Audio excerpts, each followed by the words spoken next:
Joyland, la revolución del podcast presenta. Good boy. Junio de 2006,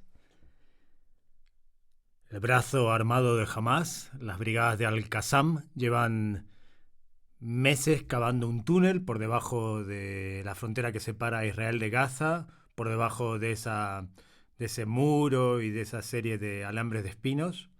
Y cuando terminan el túnel, salen en una operación militar casi suicida, matan a 2 soldados israelíes, mueren varios palestinos y se llevan capturado al soldado Gilad Shalit. La respuesta del gobierno de Ehud Olmert, que años más tarde terminaría en prisión por corrupción, fue brutal. Se llamó lluvia de verano, fue un ataque coordinado de aviones, drones, helicópteros, los tanques Merkava volvieron a ingresar al territorio palestino, la franja de Gaza, que un año antes Israel había abandonado por decisión de Ariel Sharon. En aquel momento yo estaba en Cisjordania, en la otra parte de Palestina. Recordemos que hay 2 partes en Palestina. Está Gaza, que es esa franja pobre junto al mar que hoy domina Hamás, y la otra, que es la parte interior, Cisjordania, que es la que domina la autoridad palestina. Y ahí estaba grabando en aquel momento el típico tira-afloja de todos los días en aquella zona, en aquellos años, que era Ariel Sharon seguía la construcción de su muro infame que ha pintado, en el cual ha pintado grafitis Bansky muy inspiradores. Los palestinos salían a tirar piedras y las fuerzas israelíes de defensa respondían con gas, a veces con alguna bala. Bueno, un tira y afloje para evitar que el muro dividiera a comunidades que llevaban unidas viviendo cientos de años. Recibo la noticia del secuestro de Gilad Shalit, de la abducción de Gilad Shalit y del comienzo de esta operación militar tan brutal que es Lluvia de Verano, la más grande que sufrió Gaza en toda su historia. Después vendría 2014, que sería más grande aún, pero una operación descomunal, con decenas de miles de soldados y con todos los medios disponibles del ejército de Israel para atacar Gaza y para hacer el mayor daño posible a Hamás, con la esperanza de que devuelvan al soldado Gilad Shalit. Digo, bueno, como siempre, tengo que ir a Gaza. Primero, me lo había comentado un compañero, necesitaba acreditarme como periodista en la oficina de información de habla hispana. Así que por la noche me fui a Jerusalén y en la pensión me inventé una carta de un periódico muy famoso español en la cual me mandaban a cubrir el evento. Siempre me he tenido que inventar cartas, credenciales de prensa falsas. Bueno, le cuesta mucho entender a los gobiernos que hay periodistas o cronistas, en mi caso, porque hago libros y películas, que vamos porque queremos, freelance, que no nos manda nadie, ¿no? Pero bueno, carta falsificada en mano, tarjeta de periodista falsa en mano, me acerco a la oficina de que lleva Claudia, una colombiana israelí, y bueno, tras darme una pequeña charla mientras miraba los papeles sobre que tenía que ser imparcial, que los periodistas de España estábamos siendo muy parciales con la información y bla, bla, al final me dio el permiso. Acto seguido, con mis cámaras, mi casco, chaleco antibalas, los 40 kilos que suelo llevar siempre encima, discos duros, ordenador, me tomo el primer taxi que encuentro hacia Gaza. La distancia que separa a Jerusalén de Gaza son unos 50 minutos y yo creo que es la frontera con mayor diferencia en todo el mundo. No hay nada igual. Jerusalén, con el hotel King David, con su modernidad, con la peatonal Ben Yehuda. Nada, estás en el primer mundo. 50 minutos de viaje en coche, que por cierto hay una imagen que nunca olvidaré porque fue surrealista. Estaba ya a media hora de la guerra y me crucé con unos chavales que iban a hacer surf cantando con las tablas en el techo y digo, bueno, qué mundo tan loco, ¿no? Aquí estos se van a hacer surf y aquí a 30 kilómetros hay una guerra brutal. Es una de las fronteras con más desigualdad del planeta, porque es llegar a Gaza, es entrar a Gaza y encontrarte con una suerte de Calcuta bajo las bombas, medioevo, carros tirados por burros, montañas de basura, edificios decrépitos, digamos. Y mientras tanto Jerusalén es el primer mundo. Así que yo creo que de todas las fronteras que hay, quizás La de México, Estados Unidos, podría ser equiparable, pero esta sin duda es todo un shock. Sobre todo cuando ya el taxi sale de la carretera principal y se mete a Erez, que es el paso fronterizo entre Israel y Gaza, al norte, cerca de Ashkelon. Y cuando doblas, ya ves al fondo las columnas de humo, escuchas el sonido de las bombas, ya estás en la realidad de lo que es Gaza, aunque todavía no has entrado. El taxi me deja en la puerta del paso de Erez. Es una gran terminal, como de aeropuerto de pueblo pequeño, construida con dinero de la Unión Europea en los años 90, en el proceso de paz, cuando se pensaba que todo iba a salir bien, aunque todo se ha ido al carajo y sigue en el carajo. Y esa estación ha estado desierta desde entonces. Llego al parking de la estación, me deja el taxi y se va, y veo que hay varias camionetas, CNN, BBC, y hablo con los compañeros y me dicen, mira, como hay un combate justo aquí en Beit Hanun, no nos dejan entrar. Digo, qué buena suerte la mía. Ya he sorteado todos los permisos falsos, tengo todo, y llego y justo están los combates ahí, en el primer pueblo de Gaza, en la frontera con Israel en el norte, que se llama Beit Hanun, que es una suerte de edificios, una zona muy rural, y los tanques Merkava israelíes estaban ahí luchando contra los milicianos de Hamas, de la Yihad Islámica. Iban y venían los disparos y los cohetes y lo escuchábamos, la verdad que te estremecía.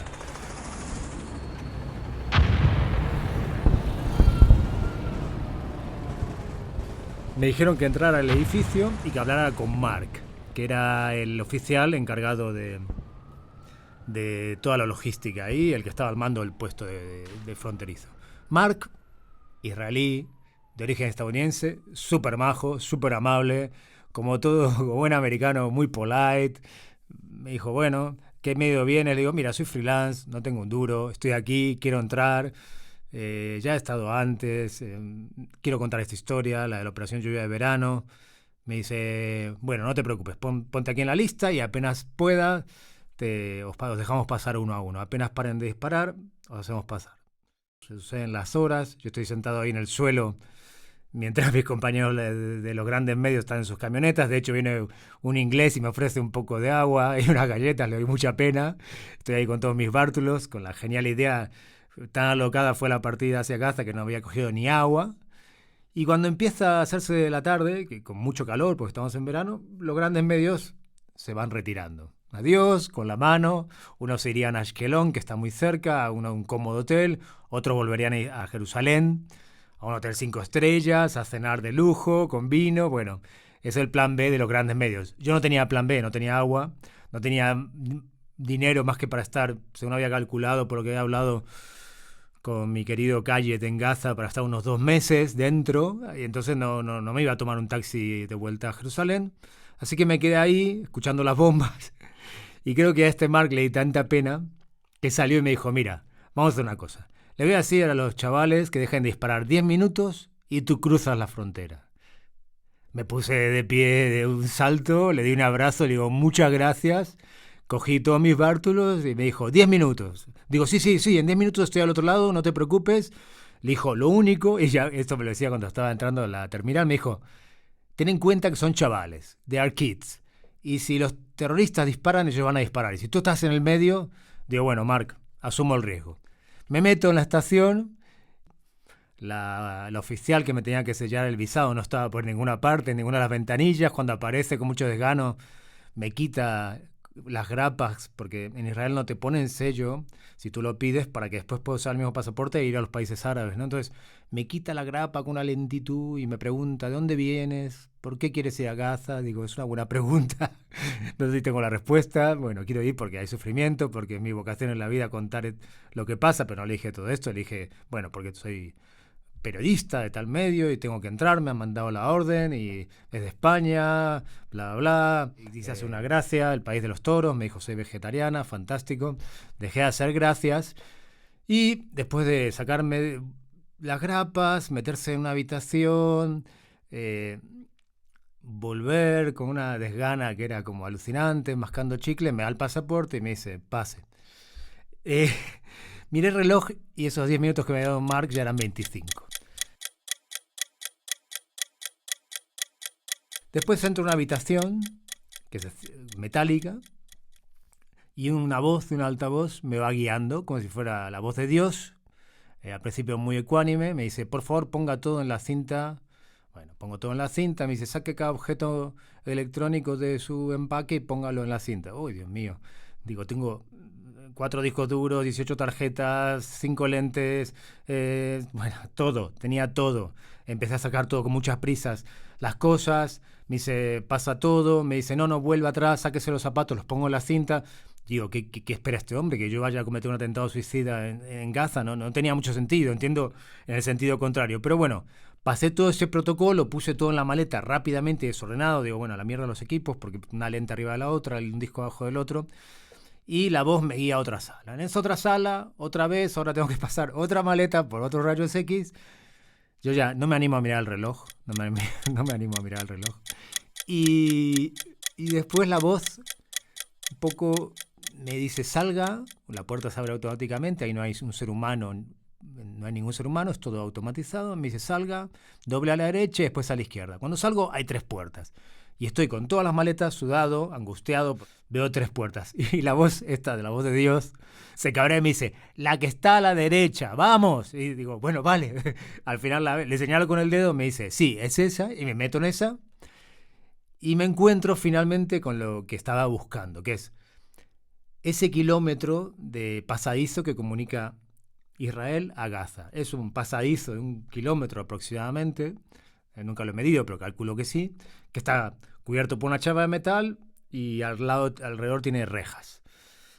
Corrí todo lo que pude. Me sorprendió sobre todo que al cruzar y aparecer ahí, lo primero, el ruido de las bombas era ya estremecedor a niveles que te dejaban muy, muy choqueado. Y corrí todo lo que pude. Al llegar al final del túnel había 2 taxis y estaba el de Volanos de mi querido Kayet. Y automáticamente digo, Kayet, vámonos, venga, un abrazo, gracias por venir, por cruzarte todo. Que sí, me dice, está muy caliente justo esta zona, vámonos. Y el primer taxista me coge la maleta y la pone en su taxi. Y le digo, ¿pero qué pasa? Y Kayet empieza a discutir con él. Y me dice, es que dice que él está primero y lleva todo el día aquí esperando y que las reglas son estas, él está primero. Yo le digo, Kayet, explícale, tú eres mi amigo, mi conductor de confianza, me has venido a buscar. Pero el otro hombre no, estaba enfadadísimo.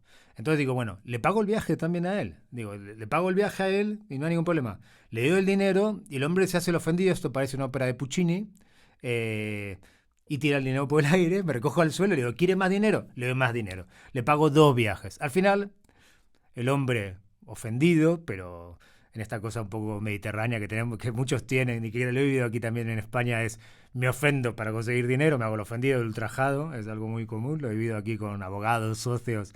Es una estrategia bastante patética, muy de opereta, pero bueno, es así. O de película de Fellini, Amarcord, ¿no? El padre que muerde el sombrero y lo golpea en la mesa ante la desesperación porque su hijo es un cafre. Y voglio una donna, eso, creo que gran película. Después está el segundo taxista. El segundo taxista hace exactamente lo mismo. Y al final ya le digo, mira, le doy la misma cantidad que a él y dejadme en paz. Al final conseguimos salir con Calles de ahí del puesto de la parte palestina, de la entrada a Gaza por Erez, y pasamos por la carretera principal de Bejanón. Ahí estaban los tanques Merkava. Creo que en mi vida me he encogido tanto dentro de un coche. Era un flan, era un yogi pegado al asiento. Y Kayet también, Kayet, que tiene mucho más valor y mucho más recorrido que yo en la guerra, iba conduciendo agachado. De pronto veo el cañón de un tanque Merkava tan cerca que digo, bueno, le pongo una flor tipo mayo del 68, y porque estaba tan cerca, digo, por favor que nadie dispare. Lo conseguimos. Cuando miré el reloj habían pasado 52 minutos desde que Mark me había dicho 10. Tuve mucha suerte, podría haber salido la cosa mal en cualquier momento. Pero quiero que volvamos atrás. Quiero que volvamos a ese momento en que Mark me dice, me va ahí sentado, seguramente se apiada de mí, le doy bastante lástima. También puedo decir que generé una empatía con él, pero en el fondo supongo que le di lástima y me dijo, mira, te voy a dejar pasar porque me has caído bien. Ese momento es lo que se llama cruzar el Rubicón, ¿no? No hay vuelta atrás, es el punto no retorno. Julio César dijo aquella famosa frase, alea iacta est, ¿no? La suerte está echada y no hay atrás. Y yo creo que de las lecciones que me dejó la vida en la guerra, esta es una de las más importantes, ¿no? Cuando tomas una decisión, no vale la pena mirar para atrás, tener segundos pensamientos. Cuando la tomas desde tu centro de valores, desde tus principios, desde tus convicciones, no vale la pena mirar para atrás, dudar. Siempre hay que tirar para adelante. Y después de la cabecera, os cuento por qué y para qué. Bienvenidos. Pocas personas se han metido en tantos charcos como nuestro querido presentador, Hernán Zin. Reportero de guerra, escritor, cineasta, autor de una veintena de películas y una docena de libros. Nominado a los premios Emmy, Grammy y Goya. No se ha dejado una bomba sin esquivar, aunque quizás alguna esquirla le haya tocado la cabeza. Ha estado en cuanto conflicto o catástrofe ha sucedido en los últimos 20 años, y eso le da una forma única de ver la vida. Una forma de entender la realidad que comparte con nosotros. Señoras y señores, en el podcast de Hernán Zin. Lecciones de una vida en guerra. Cuarto episodio de este podcast de nombre tan original. Vamos a centrarnos en esta frase en latín que yo amo y que tengo tatuada. Alea iacta est. El destino está en marcha, se han tirado los dados. Hay mucho debate sobre cuál es la escritura correcta de esta frase o de su origen. Se habla de Plutarco. Don Miguel de Unamuno hace toda una introducción en uno de sus libros analizándola y dice está mal escrita, debería estar escrita así, porque si no, no es imperativo, no es presente. Bueno, discusiones, como tenemos poca capacidad de atención en estos tiempos de TikTok y short attention spam, quedémonos con la versión de la frase que se ha popularizado y que según las fuentes dijo Julio César antes de cruzar el Rubicón, la suerte está echada. Para que tengamos el contexto, que esto sí me parece muy interesante, estamos hablando de una mañana del 11 de enero del año 49 a.C. Julio César había llevado a cabo una misión militar en las Galias brillante. Había conquistado parte de los territorios que hoy conforman Francia, Bélgica, Países Bajos y Alemania.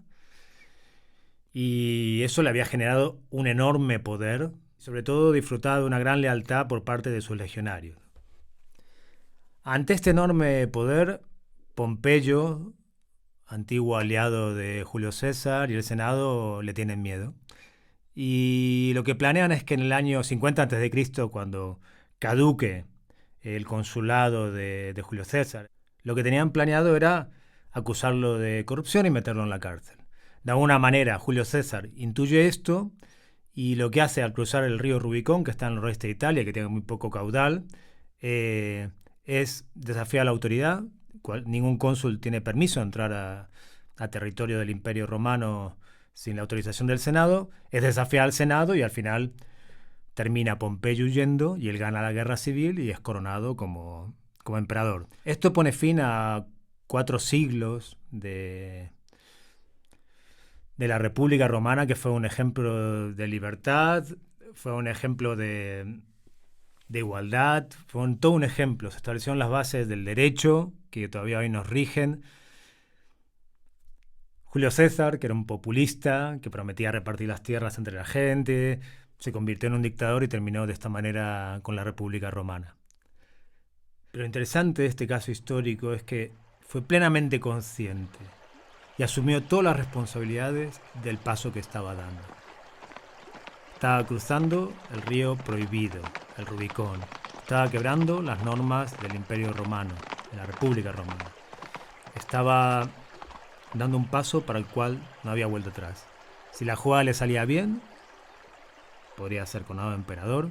Si la jugada le salía mal, podría terminar muerto o en la cárcel. Pero asumió su destino.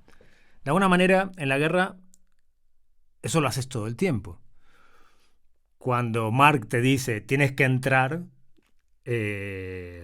supongo que cualquier persona razonable o racional de este mundo, el 99% diría, bueno, Mark, en realidad se ha hecho tarde, puedo ir a casa, pues es que está mi serie favorita, quizás lo intento mañana y ya entro con los compañeros de la BBC, la CNN, No sé, bueno, gracias por la consideración, me voy a tomar un taxi y me vuelvo a Jerusalén. Ese 1% que amamos lo que hacemos y creemos mucho en este oficio, en el de dar voz amplificar la voz de las víctimas, sobre todo en las guerras, los que tenemos este compromiso y esta pasión, no lo pensamos, al contrario, decimos, gracias Marc, voy para allá, ¿no? Voy a cruzar ese Rubicón, Alea y Acta es, la suerte está echada, y si caía la bomba en ese pasillo era lo último que estaba pensando. ¿Que tenía miedo? Claro que tenía miedo. Siempre tengo miedo, en la guerra se pasa muchísimo miedo, pero más fuerte era la pasión y el comprender que tirar para adelante era la única opción. Y lo mismo me pasó al mes de estar en Gaza, consigo a través de Kayet un contacto para entrar en los túneles. Esos túneles que usan Hamas, las milicias, para traer todo tipo de alimentos, armas desde Egipto, ¿no? Y también fue otro momento, otro Rubicón que cruzar, porque una vez que ya había comprometido a toda esa gente a que me dejara entrar a los túneles, y quería hacer un reportaje porque pocas personas habían entrado, no había vuelta atrás. El ejército israelí había dividido la franja de Gaza en dos, así que tuvimos que colarnos para llegar hasta el sur, a Rafah, la frontera con Egipto, y esperé casi 5 días, me llevaban de una casa a otra, no era gente que me generaba mucha confianza, pero ya estaba, la suerte estaba echada. Aparte de una claustrofobia del carajo, pero ya estaba la suerte echada y la decisión tomada, con todas sus consecuencias. Al final entré al túnel, hice un reportaje que salió en la portada de varias revistas y que después está en mi libro Llueve sobre Gaza. Quería entender la lógica de esos túneles, ver la zona, cómo se construyen, entender porque ahí había empezado todo, ¿no? Con el secuestro de Gilad Shalit, al que por cierto liberaron en el año 2011 tras una larga negociación. Jamás pedía la salida de los presos palestinos desde el día 1. Al final salieron más de 1.000 presos palestinos, también mujeres y niños. Y ese era el intercambio que trataba de hacer Hamas desde el día 1 y lo consiguió recién en el año 2011. Después Shalit ha sido nombrado ciudadano honorario de Miami, de Pittsburgh, de medio mundo, ya tiene una carrera en los negocios. Bueno, debe haber sido muy traumático estar tantos años secuestrados, no tengo la menor duda. Recibidos como héroes en la Mucata, el presidente palestino Mahmoud Abbas saludó anoche en persona en la sede administrativa de la ANP en Ramallah a los primeros presos palestinos liberados por Israel. Momentos de cruzar el Rubicón, momentos de Alea y Acta es, casi todos en la guerra.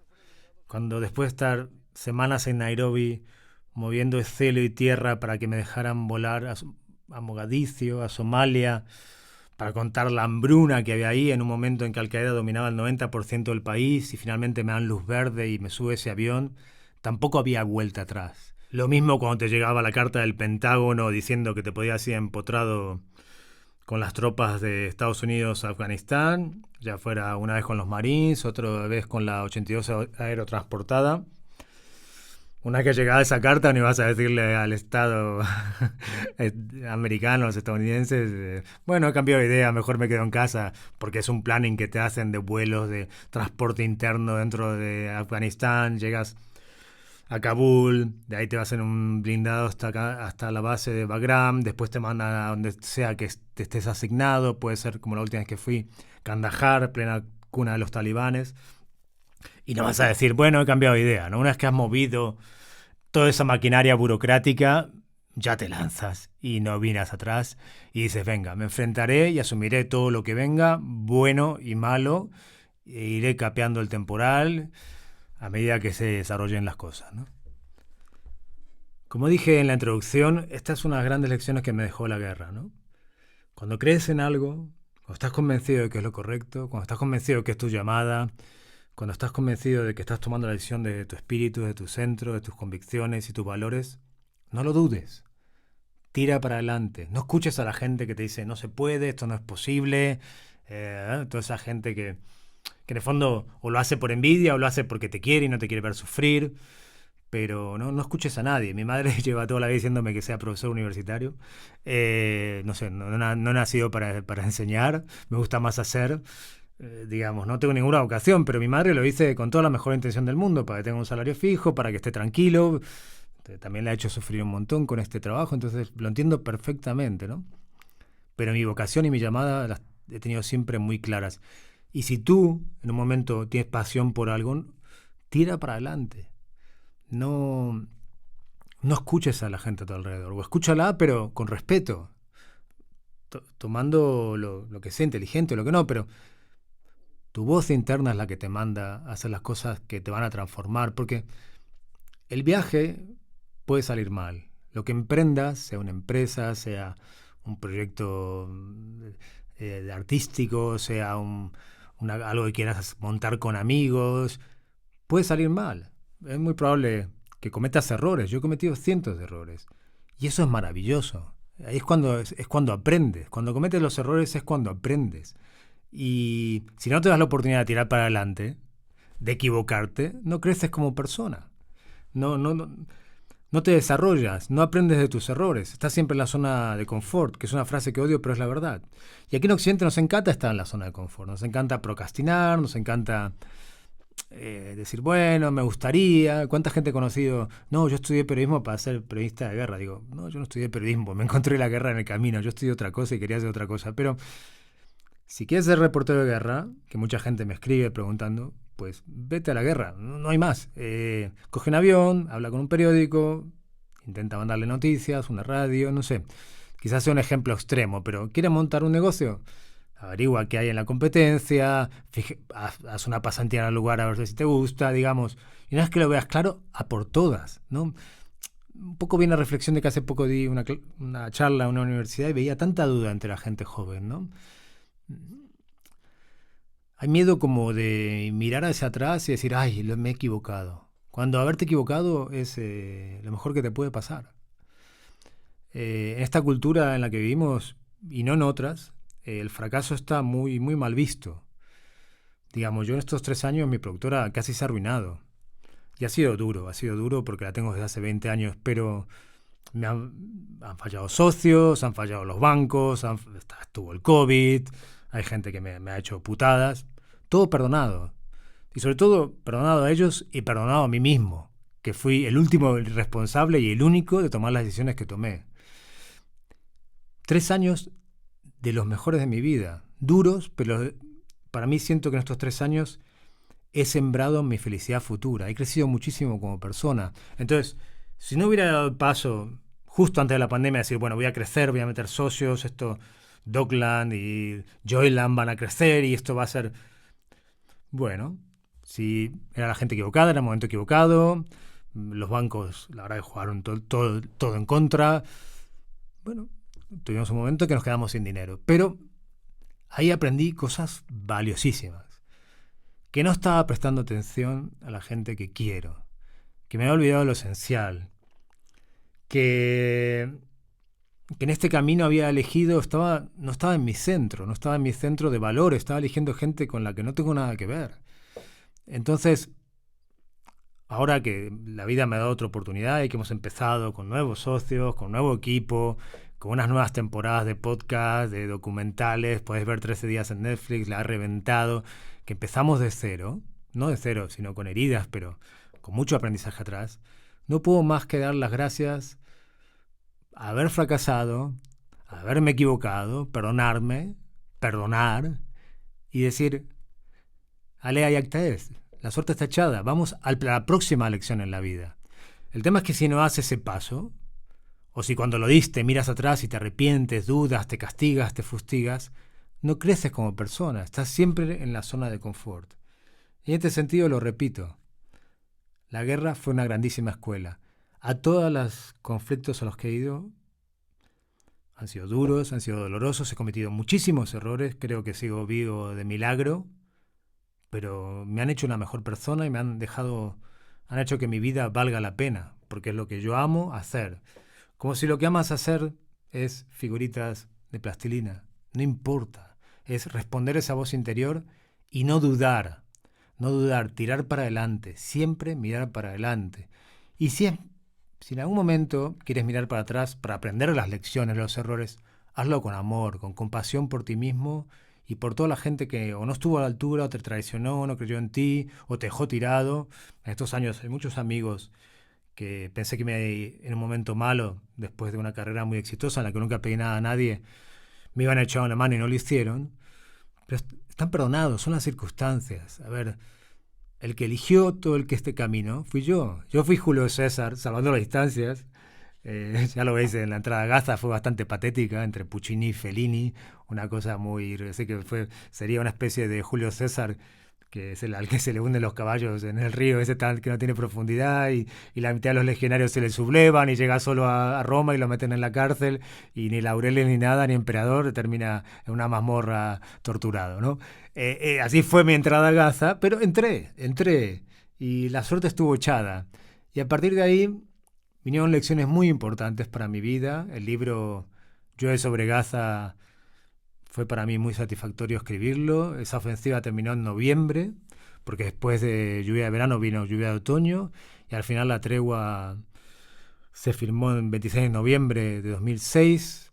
El coste en vidas palestinas, como siempre, el ratio fue altísimo, más de 500 muertos, por el lado israelí 11, incluidos soldados, fuego amigo, digamos, siempre está de proporción David y Goliat en lo que es el conflicto de estos de ambos territorios o comunidades o gobiernos, sobre todo gobiernos, ¿no? Autoridades. Yo creo que la gente a pie no es la culpable, ni nunca le tenemos que señalar con el dedo, sino a los responsables son las autoridades. En ese momento es Ehud Olmert, anteriormente había sido Ariel Sharon, ahora es Netanyahu, digamos, y por la parte palestina Hamas, que nunca han tenido mi simpatía, y la autoridad palestina en Cisjordania, ¿no? Terminó el conflicto, me volví a casa, escribí ese libro que presentamos con Gaspar Llamazares, que me lo publicó mi querida Carmen Fernández de Blas, cuyo podcast Quiero un libro tuyo, que también hacemos en Joyland, nos recomiendo. Carmen siempre estaba ahí para apoyarme. Lo escribí rapidísimo, lloré mucho cuando lo escribía, y ahí estaban las lecciones que tenía que aprender. Ahí estaba la cura interna, ahí estaba todo lo que quería sacar. Y no me arrepiento de nada en esta vida. No me arrepiento porque siempre ha sido para adelante. Si algo me arrepiento es de los momentos en que no me he atrevido a dar un paso, en que he tenido miedo, en el que quizás después de la guerra, cuando dejé la guerra en 2017, el estrés postraumático, hubo un tiempo que me paralizó, que no sabía por dónde ir, que estaba paralizado, pero el resto de pasos que di, muchos han sido fracasos, muchos han sido tragicómicos, como la entrada de Gaza, muchos han sido... Me he ido a guerra si no he vendido un solo reportaje. Hay películas que he hecho, como La tumba del dictador, que no he podido vender, y yo creo que es una película muy importante. Bueno, de eso se aprende mucho. Se aprende, digamos, hay que agradecer el fracaso, hay que agradecer equivocarse, hay que perdonarse y sobre todo hay que animarse. Hay que tirar siempre para adelante. Como dijo Julio César y como tengo tatuado, alea y acta est. Nos vemos en la próxima.